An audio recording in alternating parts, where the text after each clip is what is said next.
This is the final unit, or the final topic even within a unit, that is going to be tested on this year's AP exam. We've skipped a lot of things. Unfortunately, we skip power series, we skip Taylor and Maclaurin series, and we just jump to Taylor and Maclaurin polynomials. So this is the idea. Okay, I give you a function like e to the x, and I want you to approximate it using a polynomial, almost like linear approximation. So for linear approximation, if you remember the linear approximation formula, it was f of x is approximately equal to f prime of x plus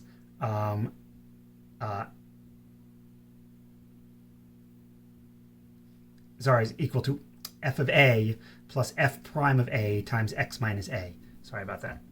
And you're like, oh yeah, because, we want at our curve for our function to be approximately, equal to it, and then we kind of use the tangent line. What Taylor and Maclaurin polynomials do is it takes it a step further. See, what we're doing when we're approximating, in this case, e to the x at a specific value, in this case 0, is we're saying, okay, when we zoom in on the tangent line, it looks really, really close to the function. So because the slope there is really close. So we want the slope of the tangent line to be equal to the slope of the function, and then we'll just approximate using the tangent line because it's close. Taylor and Maclaurin polynomials take it a step further, and it says, you know what, I just don't want this to be a linear approximation, I want this to be a quadratic approximation. If it's a quadratic approximation, then not only will the tangent line be the same, but if I came up with some kind of tangent quadratic, I would want it to be the same. And then if I came up with some kind of tangent cubic, I would want it to be the same. And if I came up with some kind of tangent quartic, I would want it to be the same. So that's the idea behind these. So the nth degree Taylor polynomial of f of x centered at a is the point of tangency, is defined as the summation as k goes from 0 to n. This is not an infinite series, this is just a summation. If n went to infinity, this would be called a Taylor series, but unfortunately we skipped that this year. I will do it after the AP exam, but for now this is a Taylor polynomial. And the Taylor polynomial is simply defined as the sum each time of the kth derivative at my center a, at my point of tangency, divided by k factorial, times x minus a to the k. So you're going to go, well, what is this? Well, take a look. When k is 0, I'm left with the 0th derivative, which is just the function itself. 0 factorial is 0, and anything raised to the 0 is 1. So when k is 0, I get the function value, which is good. That means I want my whatever I'm approximating with to be equal to my function at the exact point of tangency. Okay, when k is 1, I add to this the first derivative at a over 1 factorial times x minus a to the 1.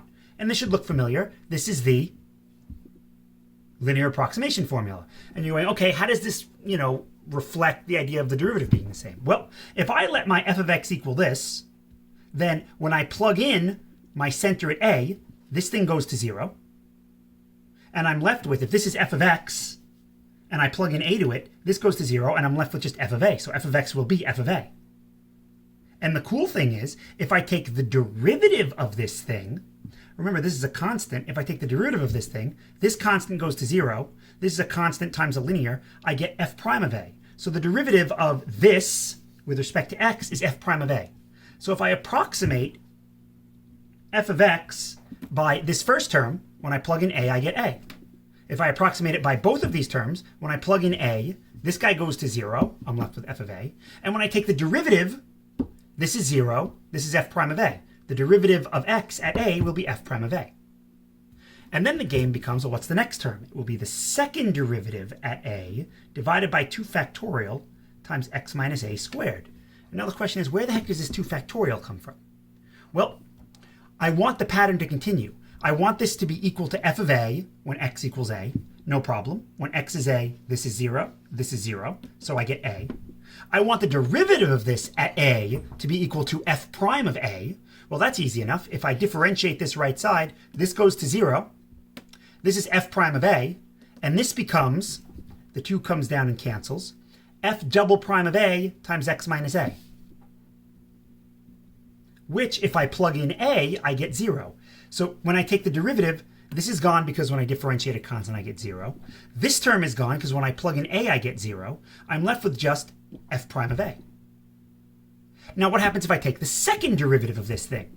Well, the second derivative, this is already 0. The derivative of 0 is 0. When I took the derivative the first time, this was f prime of a. When I take that derivative, I get 0 because it's a constant. And then when I take the derivative of this the first time, I get f double prime of ax minus a. The second time, this is a constant times a linear, I get f double prime of a. The third term would be f triple prime of a over 3 factorial times x minus a cubed. And when I take the third derivative of this thing on the right, I will wind up with the third derivative at a. So what we're doing is we're creating a summation. We're creating an expression where when I plug in a, I get the function value. And then when I plug in a to successive derivatives, I get the derivative value I want.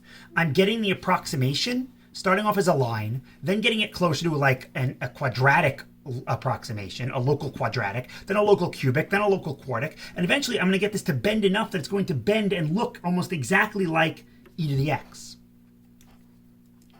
A Maclaurin polynomial is just a Taylor polynomial where the center is at 0.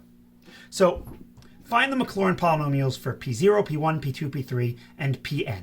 So how do we do this? So let's actually do this problem. So p0, I'll use the Maclaurin formula, would be the summation as k goes from 0 to 0. Well, that's easy enough. That's just the first term. So it would be the 0th derivative, or the function value at 0, e to the x when x is 0 is 1, divided by 0 factorial, which is 1, times x to the 0, which is 1. So p0, my 0th Maclaurin polynomial, is 1. My first degree Maclaurin polynomial will be the first term plus the second term. What's the second term? Well, I'll look up here, or I guess I could do it this way. This is f of 0 plus f prime of 0 x plus f double prime of 0 over 2 factorial x squared plus f triple prime 0 over 3 factorial x cubed plus the fourth derivative at 0 over 4 factorial x to the fourth, and so on up to n. These don't go off to infinity, they end at n. So in this case, I need the first degree Maclaurin polynomial, so that's just the derivative at 0. Well, the derivative of e to the x is e to the x, and at 0, that's 1. So the first degree Maclaurin polynomial for e to the x is 1 plus x. And note that when I take this derivative, the derivative of this is 1. Why is that important? Because the derivative of e to the x at 0 is 1. In fact, the derivative, no matter which derivative I take of e to the x, when I plug in 0 to it, I'm going to get 1. And that should happen here. As I take derivatives, each of these should equal 1. The second derivative will be 1 plus, or the second, Maclaurin polynomial will be 1 plus x plus, well, the formula says that I need the second derivative at 0, which again is 1, over 2 factorial, which is 2. So if I say, okay, e to the x is approximately equal to this. Well, yeah, it is. When x is 0, I get 1. E to the 0 is 1. When I take the derivative of e to the x, I get e to the x. And when I take the derivative of this, I get 1 plus x. Well, that's cool, because 1 plus x when x is 0 is 1. When I take the second derivative of this, all that's left is, well, 1. The first derivative of this is x. The second derivative is 1. And the second derivative of e to the x at 0 is 1. The third Maclaurin polynomial will be 1 over 3 factorial, which I could have written as 1/6, but tend to write them in terms of factorials when we can. That is the third degree Maclaurin polynomial. The nth degree Maclaurin polynomial would simply be the formula, except k goes up to n, so that's easy enough. Well, what is the nth degree, the nth derivative of e to the x at 0? It's always 1. K factorial x to the k.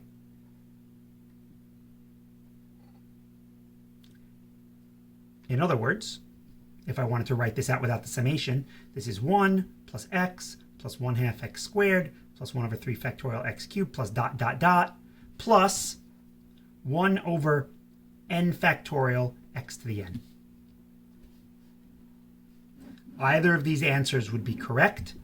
When you're asked for finding the Maclaurin polynomial, you can write this, but if you notice a pattern, you should really try and write it as a summation. All right, find the first 4 Taylor polynomials for ln x centered at 3. So this one's going to be a little different. So here I need the various derivatives for ln x, and it wants the first 4 Taylor polynomials. So that would be of degree 0, 1, 2, and 3. So I'll need the first derivative. I will need the second derivative, and I will need the third derivative. Let's see, this is 2 over x cubed. And then since they're centered at 3, I will need the values of those. So let's see, f of 3 is ln 3. F prime of 3 is 1/3. F double prime of 3 is negative 1/9. And F triple prime of 3 is negative 2 over 27. Okay? So the first Taylor polynomial would be the 0 degree one. And that would just be f of a. So that's just ln 3. Okay. T1 would be the first 2 terms, would be ln 3 plus the derivative at 3, which is 1/3, times x minus a. I'm centered at 3, so this is times x minus 3. The second degree Taylor polynomial, and notice the subscript represents the degree. That's the highest power of the polynomial. Ln 3 plus 1/3 x minus 3 plus, it would be the second derivative, which is negative 1/9, divided by 2 factorial, times x minus 3 squared. And we can simplify that. This is 1/3 x minus 3 plus this is negative, so I could write this as negative 1 over 18 x minus 3 squared.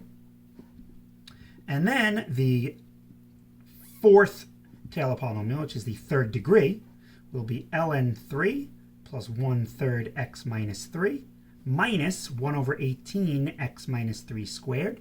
And then the next term would be the third derivative, which is 2 over 27. 2 over 27 divided by 3 factorial, so that's times 6 times x minus 3 cubed. And these cancel. So this is the same thing as ln 3 plus 1/3 over x times x minus 3 minus 1/18 over x minus 3 squared plus 1/81 x minus 3 cubed. And I really don't notice a pattern here. So I'm just going to leave this. I don't have to write the general one anyway. So there are the first 4 Taylor polynomials. And if you're wondering, what is the point of these? Well, we'll get there.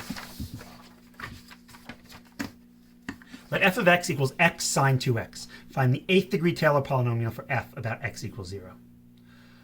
Well, this is going to be a pain in the butt if I have to take 8 derivatives of this. It really is.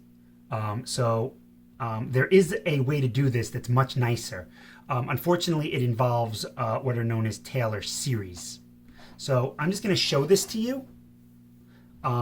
So sine x has a Taylor series, which we can find easy enough. If we just do sine x, and we did sine x, what is the Taylor polynomial for sine x? Well, sine x, if I did this as a Taylor polynomial, so I want the Taylor polynomial for sine x, and you know what, we'll actually do the Maclaurin polynomial, because we're talking about at x equals 0. So the Maclaurin polynomial would be, well, let's see. Sine of 0 is 0. Okay. The derivative of sine is cosine. Cosine of 0 is 1, x. Okay. The derivative of cosine is negative sine. Negative sine of 0 is still 0, and 0 times anything is 0. Okay. The derivative of negative cosine is negative sine. Negative sine of, negative cosine. Negative cosine of 0 is negative 1. And then this would be x cubed over 3 factorial from the Taylor formula. The fourth derivative of sine x brings us right back to sine x, where we have a 0. The fifth is cos x, which is 1, and then this would be x to the 5th over 5 factorial. Then we would have a minus a 0 and a minus x to the 7th over 7 factorial, a plus a 0 and a plus x to the 9th over 9 factorial, and so on. And if you're wondering, well, there's some patterns here. If I start this off at 0, I notice that this can also be written as 1 factorial. All of the denominators are odd numbers with a factorial. Odd numbers are represented by 2k plus 1. And I make sure when k is 0, I get 1. Then when k is 1, I get 3. And I'm just not going to include the 0 terms at all because they're not anything. So the first term is this, the second term is this, the third term is this, and so on. The x's are being raised to the same thing as the denominator. The numerator is always a 1, but it alternates. So this is negative 1, and then it starts off positive. So that's just k. Positive, negative, positive, negative. And the cool thing about this is the nth degree Taylor polynomial, or the nth degree Maclaurin polynomial for sine x. These are equal. And we can actually do the ratio test to see for what values of x these are equal to. And as it turns out, sine x is equal to this series. If I let n go on forever, negative 1 to the k over 2k plus 1 factorial x to the 2k plus 1, sine x is equal to this. So what does that mean? That means that we know how function notation works. Sine 2x would be equal to the same thing, except wherever there's an x, I would plug in a 2x. Infinity, negative 1 to the k, 2k plus 1 factorial, and then this would be 2x to the 2k plus 1. So what does that mean? Well, I can pull a 2 to the 2k plus 1 out of here. And this would be negative 1 to the k, 2 to the 2k plus 1 over 2k plus 1 factorial times x to the 2k plus 1. And now I have this nice Maclaurin series for sine 2x. And now we want to figure out what it is when we multiply it by x. Well, that's not a problem either. Because if I'm going to multiply the entire thing by x, it's just multiplying this entire series by x, or each term by x. So I can just multiply the entire thing by x. And if I do that, this would just be x to the 2k plus 2. So if I want the 8th degree Taylor polynomial centered at 0, or the 8th degree Maclaurin polynomial, then I'll just keep going until I get a power of 8. So let's see, when k is 0, and the degree 8. When k is 0, this is negative 1 to the 0, so it's positive. This is 2 to the 1, so I get 2. When k is 0, I get 1 factorial, which is 1. And when k is 0 here, I get x squared. Then when k is 1, this is negative. When k is 1, I get 2 to the 3rd, which is 8, over. When k is 1, I get 3 factorial. And then when k is 1, I get x to the 4th. And then when k is 2, this is negative 1 squared, that's positive. When k is 2, this is 2 to the 5th, which is 32, over 5 factorial. And that would be x to the 6th. And then minus, when k is 3, it's minus because that's negative. When k is 3, this is 2 to the 7th, that's 128, over 7 factorial, x to the 8th. And voila, there's my 8th degree Maclaurin polynomial without having to find all 8 derivatives of this. Now, are you supposed to know this? Well, if we went in a normal year, then yes, we would be dealing with Taylor series and Maclaurin series, and we would actually come up with a Taylor and Maclaurin, rather a Maclaurin series for sine x, for cosine x, for e to the x, for 1 over 1 minus x, and for ln x. And they would be 5 that would be, these series would represent these functions over a given interval. Sine x, cos x, and e to the x would converge everywhere. So no matter what x value we pick, it's always equal to this. Ln x and 1 over 1 minus x are different. But anyway, the interesting thing to note here is that for the sine x, all of these degrees are odd. So sine x is really equal to an infinite degree odd polynomial, which is one of the reasons why sine x is an odd function, because it can be represented as in fact equal to an odd polynomial. Now this Lagrange remainder stuff is probably the most confusing stuff in this unit. And guess what? It's not being tested this year, so I'm not going to do it.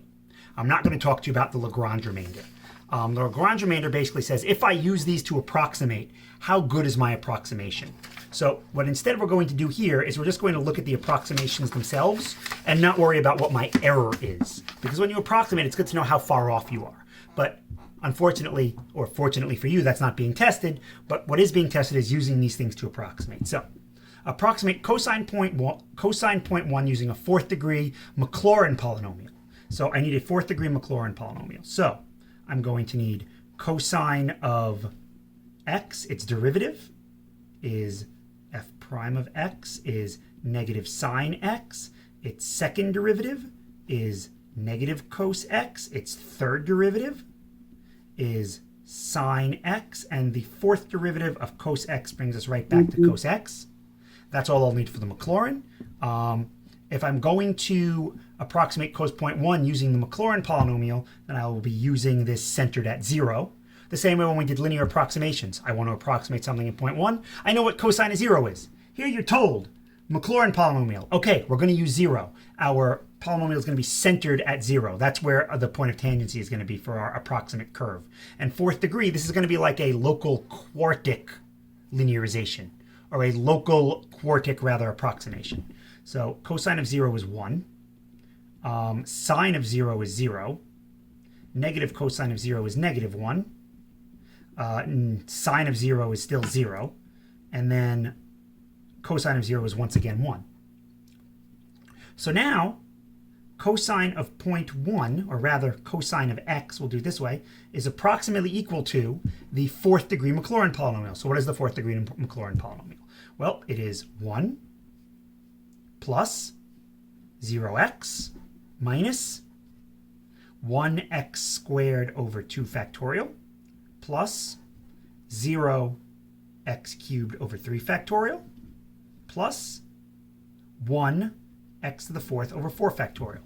Or cosine of x is approximately equal to 1 minus x squared over 2 factorial plus x to the fourth over 4 factorial. And I'm sure you see the pattern here as well if we kept going. Minus x to the 6th over 6 factorial plus x to the 8th over 8th factorial and so on. Cos x is represented by an infinite degree polynomial where all of the powers are even. This is a constant, it's x to the 0. And that's why cos x is an even function. But in any event, we want to figure out approximately what cosine of 0.1 is. So we did what we did before. Here, I simply figure out, okay, this is cos x when my polynomial is centered at 0. So what is cos 0.1? It would be 0.1 squared over 2 factorial plus 0.1 to the fourth over 4 factorial. So what is this? This is 1 minus, this is a tenth. So when I square a tenth, I get a hundredth. So this is 1 over 200 plus, when I raise a tenth to a fourth, I get 1 over a 10,000th, but 4 factorial is 24. So instead of a 10,000th, it would be a 24,000th. And then we can actually go through and figure out what this is. This is 24,000 over 24,000 minus, I can multiply this by 120 over 24,000 plus 1 over 24,000. So this would be, let's see, 23,880, 23,881 over 24,000. And that's the approximation. How close are we? That's what the Lagrange error bound is for, and we're not going to discuss that now. We can do that after the AP exam. And that's how we approximate using Maclaurin polynomials. Use the 6th degree Taylor polynomial centered at x equals 0 to approximate E. Well, all right, B, forget that for now. So we want to approximate E. So that would be, means we want to get e to the 1. And we're told to use a Taylor polynomial centered at 0. So the Taylor polynomial centered at 0, the 6th degree one, would be 1 plus x squared over 2 factorial plus x to the third over 3 factorial plus x to the fourth over 4 factorial plus x to the fifth over 5 factorial plus x to the sixth over 6 factorial. You can check me. I know that that's right. E to the x is one of them that has a formula because it converges just like sine and cosine do. So if I want e to the 1, or just e, will be approximately equal to the 6th degree Taylor polynomial centered at 0 when x is 1. So what is that? That's 1 plus a half plus a 6th plus a 24th plus a 1/20th plus a 7/20th. And we could go through and we could actually do this. This is 2. This is 3/6 and 1/6 is 4/6. This is 2/3. This is 7 over 120 plus 1 over 24. Let's see. This would be 16 24ths, and 1 is 17 24ths. Let's see. 50. This is 85 1/20ths, so this is 92 1/20ths. And then this is 240 1/20ths, so that would be 332 1/20ths. And 332 1/20ths, if you grab your calculator, should be relatively close to E. So 332 divided by 120 gives us 2.76666, so on. And still kind of close, 2.71828. If I went out further, I'd get even closer. So again, we use the 6-degree Taylor polynomial for E, centered at 0, to approximate e to the x, right, to approximate E. Okay. Use the Maclaurin polynomial of degree 5 for ln of x plus 1 to approximate ln 2.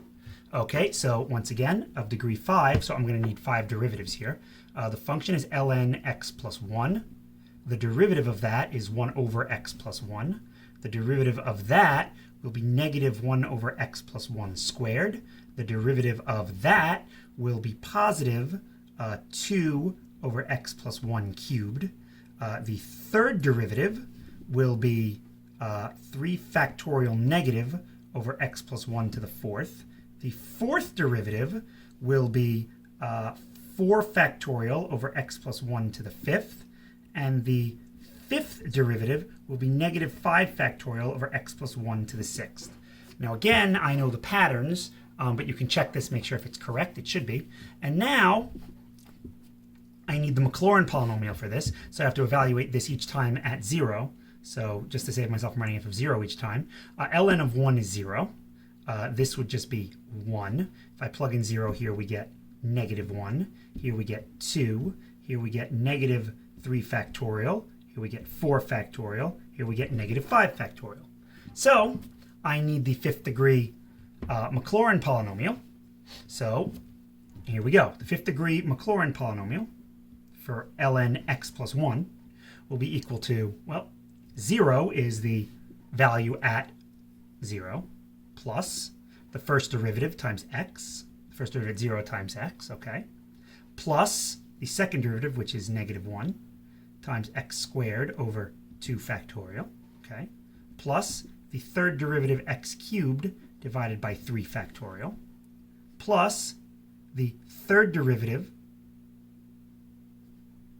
0th, first, second, third. Sorry, this is the first derivative, the second derivative, the third derivative, yep, the fourth derivative. 0, first derivative, whoops, second, third, fourth, fifth. So I went 1 too far. Oh well, that's okay. First derivative, second derivative, third derivative, fourth derivative, x to the fourth over 4 factorial, plus the fifth derivative, x to the fifth over 5 factorial. That is the 5th degree Maclaurin polynomial. And I can simplify this, and if I do, it helps out a lot. This is x. This, if you notice, just becomes minus x squared over 2. This becomes, well, the 2 will cancel with the 2 down here and just be x cubed over 3. The 3 factorial will cancel with the 4 factorial, and this will just be minus x to the 4th over 4. And then this winds up being x to the 5th over 5. And this actually keeps going in this pattern, which is kind of cool. So now I need to approximate ln2.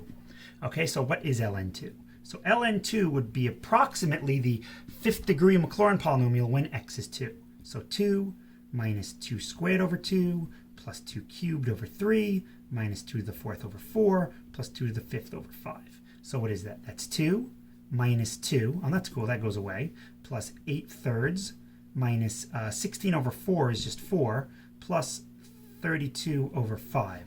So that's gone. I can combine these by getting common denominator. So this would be 40 over 15, and this would be 96 over 15. So 136 over 15 minus 60 over 15, which is 76 over 15.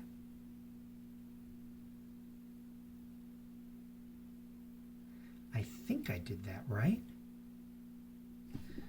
2 minus 2 plus 8/3 minus 4 plus 32 over 4. This would be, 40. And this would be 40 and 96, right? And I would be subtracting that, and I get 76 over 15. But I feel like I made a mistake somewhere.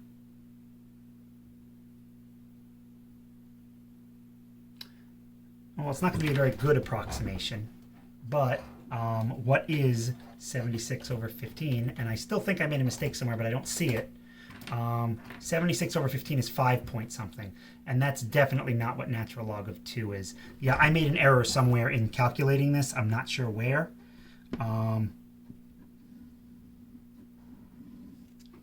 This would be the correct answer, whatever this works out to be. I'm not really sure where I made my error. I'm even looking at it now and I'm not seeing it.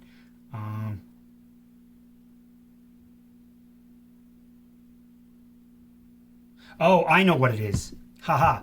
ln2 is using this formula. So my x is not 2, my x is 1.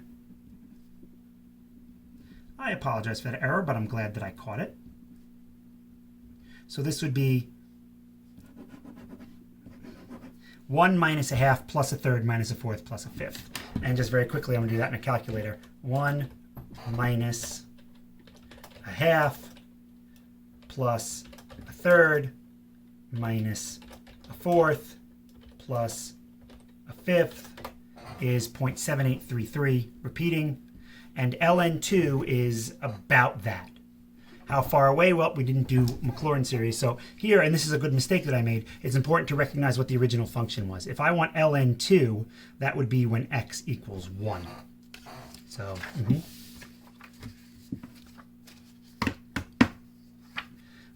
so just part A, B, and C here. Let g of x be arctan. The first derivative of arctan, as we all know, is 1 over 1 plus x squared.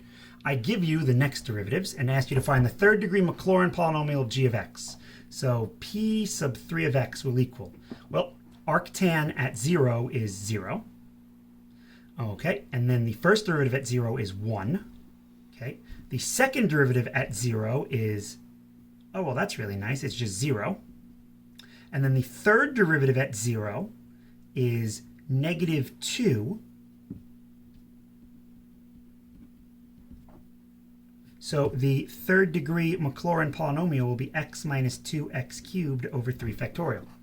And now we want to find the value of p of 1, which approximates arctan of 1. We know that arctan of 1 is pi over 4. This should give us something close to pi over 4. Maybe not too close because we only have 2 terms. But let's see, this would be 2/6 or 1/3. That's 2/3, or about 0.6667. Whoops, 1/3. 1 minus 2/3. No. 1 minus 2/6. I was right. 2/3. This is 2/6. Sorry. And pi over 4 is about a little less than, or a little more than 0.75. So it's close, but not too close. And again, we're not going to deal with Lagrange error bounds. That's not something that we're going to be dealing with right now. And that is everything as far as Taylor polynomials and Maclaurin polynomials are concerned that you need to know. After the AP exam, I would like to go back, even if it's just through videos, and go through the rest of it with you. I know that by that point, between studying for all the APs and everything else, you're going to be completely wiped. But it is something I would like to try and do, just so that way, you know, we're still working a little bit. And so this way you get even better, a full picture of calculus, because there's a lot of stuff we left out. One, because of the remote learning, and they pulled out of the curriculum, and two, just stuff that's not in the curriculum to begin with that is interesting involving calculus. So I promise you after the AP exam, the work will be extremely minimal, and it'll just be videos if we don't go back of me doing this with maybe a couple of practice problems per, just so you get an idea. And that's it. So again, I give you the final seal of approval. And since I'm sure after this last unit you are exhausted from calculus, the final seal of approval, we'll go to sleep. Good night, everyone.